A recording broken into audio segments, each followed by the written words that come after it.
This is the single best process you can include in your classroom.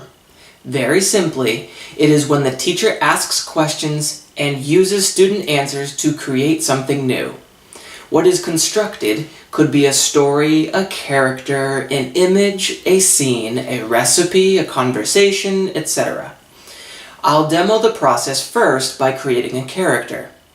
So I'll ask the class, is there a boy or a girl? The class chooses boy. So is the boy tall or short? They choose tall. How old is he? They say he's 8 years old. What color is his hair? They say brown. So far, we've created a tall 8-year-old boy with brown hair. I could continue to get physical and personality characteristics, hobbies, details about his family and friends, etc. This example is mundane, but if you encourage your students to be silly and creative, the interest will skyrocket, and you'll get something like a 20-foot tall man who is 101 years old with rainbow-colored hair. Try this with an inanimate object and see what wacky results you get. For example, let's use a pencil. So you ask the class, is there a skinny or fat pencil? They say fat. Does the pencil have hands? They say yes. How many hands? They say 3. Does the pencil have eyes? They say yes. Where are the eyes? They say in the hands. Does the pencil have hair? They say yes. Where is the hair? They say on his stomach. So far, we have a fat, hairy-stomached pencil with 3 hands and 1 eye in each hand. I call this process collaborative construction. Let me be clear, I did not invent this process. Teaching Proficiency through Reading and Storytelling, TPRS, calls this story asking because it is traditionally used for asking questions to create stories. It naturally evolved out of Total Physical Response, TPR. After commanding students around the room during TPR, you're only one step away from asking the class what the student is going to do, rather than first commanding. For example, you ask the class, does Bobby run or walk to the door? The class says run.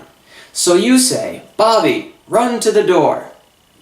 TPRS gets the credit for bringing the collaborative construction process into the second language classroom. It is at the heart of the TPRS classroom procedure, and I believe it is the single greatest contribution of TPRS. But this form of narrative has long existed under the category of collaborative fiction. It is a key process in role-playing games, for example, Dungeons and Dragons. When collaborative construction gets applied to stories, it's called collaborative storytelling.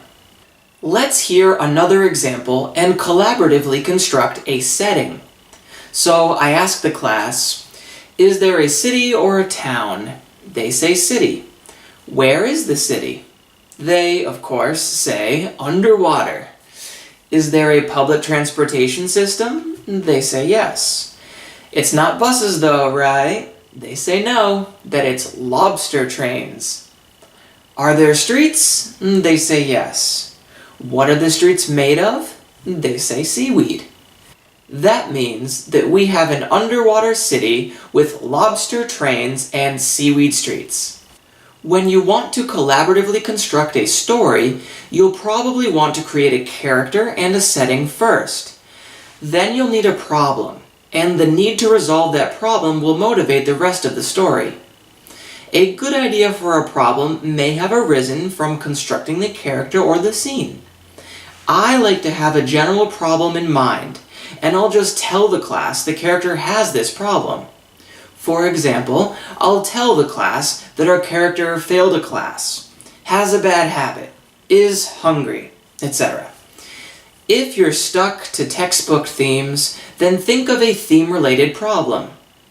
I'll ask the class questions to flesh out the details and then ask questions that move our character towards resolving, or not, the problem. For example, let's say that the problem I have in mind is that our character will lose his job.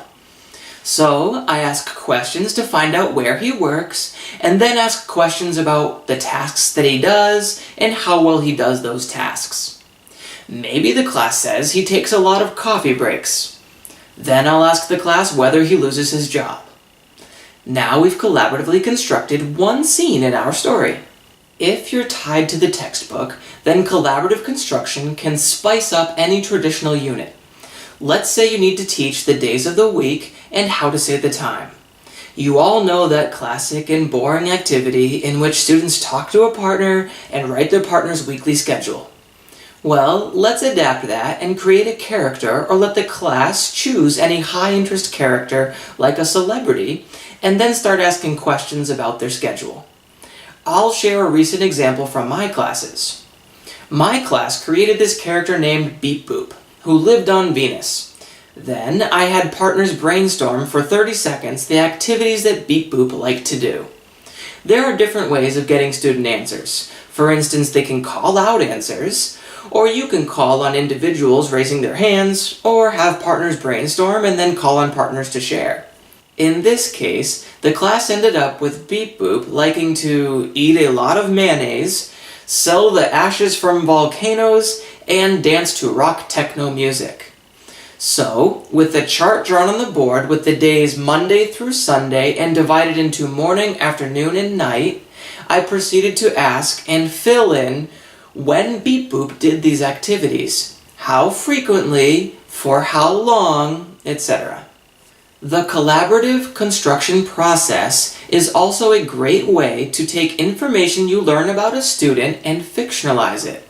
For example, to start the school year, I have students draw something they're good at. Everyone likes to talk about their strengths, and we get to know each other. So then I hold up a picture and include the class in creating the details. For example, let's say we get the picture of John, and John likes to play basketball. So you have the what. Think of the WH questions and gather the who, when, and where. So, class, who does John play with? The class chooses LeBron. So I ask, class, where does John play basketball? And they say, at LeBron's house. So I say, class, when does John play? And they say, every night. So we started with a truth about John and turned it into, John plays basketball every night with LeBron at LeBron's house. In class, I like to put this information into a WH question chart that I have sketched on the front board. In this case, there would be columns for who, what, when, where, and every student for whom I get this information would fill a row. I have used this very type of example on back to school night so that parents can experience the process for themselves. You can also use collaborative construction to create an alternative narrative, what TPRS calls a parallel story. For instance, let the class know that you're going to change the story of the Three Little Pigs to create your own version. Then say, so we have animals in our story, but they're not pigs. What type of animal is there in our version of the story? And the class says gorillas. How many gorillas are there? The class says 5. Are they brothers? They say no. They are cousins. What do they want to build? And the class says restaurants. You keep asking questions, and maybe you find out that the oldest cousin built a restaurant out of bananas. Then, instead of a wolf, there was an elephant. And he doesn't want to eat the gorillas, he just wants a friend. But he threatens to eat all of the bananas if the gorilla won't be his friend. This is an example with a familiar story. What I love to do is pick a 3-minute or shorter video and play a little bit, stop the video, then collaboratively construct a story that parallels what is happening in the video. You can do the same thing with a picture book. This is probably a great way to start learning the collaborative construction process, since it's more structured. Just describe with the class what is in the video first, then ask the class a question. So, for instance, after the class describes the man that's in the video, you ask the class, Is there a man in our story? And they say there's a woman.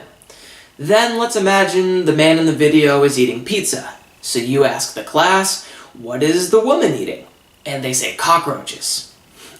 You just play a little more of the video, stop and describe it, then add more to your collaboratively constructed story. I've now briefly shown you how to collaboratively construct a character, an object, a setting, a scene, how to apply it to a topic from a textbook like schedules, collaboratively construct personal information, and use the process to co-create an original or an alternative version of a story.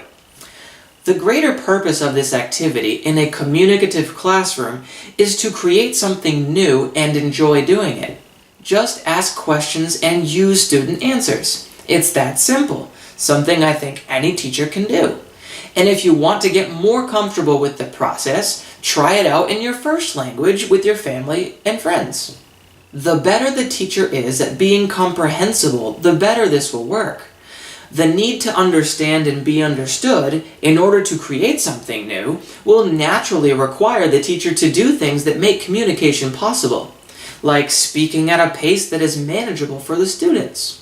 Some teachers support comprehension and engagement by having student actors, and those actors play the parts of the characters. Others draw what is being created as they go. And I talked about how pictures from a video, which likewise could happen with a picture book, can be used as a jumping off point for collaborative storytelling. Communication will be more effective if students are not overwhelmed by too much new language. For collaborative storytelling, patterned plots can be a big help. That just means that in some way the same scene repeats itself. For example, in The 3 Little Pigs, the same wolf blowing scene repeats itself 3 times. Another great technique for not adding too much new language too quickly is to get more and more details before moving the plot forward. Cognates can also really help, but beware that these are not always recognized as cognates by students. Then you can always go back and enjoy what you've created thus far by retelling what you remember. And you'll probably not remember everything, so you'll need to ask confirmation questions to verify details with the class that were established earlier on. For example, when you forget the exact age of a character, you ask, was the boy 8 or 9 years old? Now, why do I love this process? Here are some reasons, many of which overlap. The purpose is entertainment, and that is a communicative purpose. However, the teacher is not the entertainer. The students themselves entertain the rest of the class with their answers. This process is meaning-based, with a steady exchange of meaning. I like that it's question-driven, specifically driven by referential-type questions, which are those that get asked for the purpose of getting new information, not to practice a vocabulary word or quiz students about already known information. It's highly interactive, which gives the teacher constant feedback on student comprehension, which the teacher can use to negotiate meaning and adjust his speech to be more comprehensible. The language input a teacher can provide for a class is in greater quantity and quality than what students can obtain from their peers. One real advantage to a story-based design is that every story will have certain elements like characters and settings. So, that language will get recycled all year long. That gives it a greater chance to be acquired, and a greater chance for fluency to develop. In other words, they'll not only know that language, but be able to use it with greater ease. A story provides more natural and superior spacing of vocabulary than trying to teach sets of related words, and 3 weeks later moving on to a new and completely different set. Your characters will have houses and families, go to restaurants, buy things, engage in different daily activities, etc. In other words, the vocabulary from those typical units will come up throughout the year. A few words from each set in each story, giving you more optimal spacing effects. What this means is that by the end of the year, your students will have better learned those words. The collaborative nature of the process means that content is personalized and students feel ownership of the product. It belongs to that particular class, which also builds community. It's highly enjoyable and memorable, and since every class will provide different answers to your questions, it's not monotonous for the teacher. And the product of one class can be shared with other classes, in a way serving as the final purpose of the process, which turns the activity into a task. Different classes can then vote on the best creations, and those could be published as a book of the best characters, settings, stories, etc. Lastly, I don't know of a process more student-centered, in the sense that for all the already mentioned reasons, it is the best for student learning. For communication to be successful, it will have to happen on a level appropriate to the students. The content is guided by students and is full of information from and about students. And students are doing what is best for learning a language. Doing in a second language classroom means interpreting input. This is an active and not a passive process. However, student output is obviously encouraged and the process depends upon it. From this video, I hope more people can understand the simplicity, but also the great power of the collaborative construction process. I hope this demystifies what those TPRS teachers are doing, and inspires more teachers to try this process out. And I think this way of characterizing the process is good for training new teachers. There is no process that I know of that is better for the second language acquisition-centered and proficiency-based classroom than collaborative construction.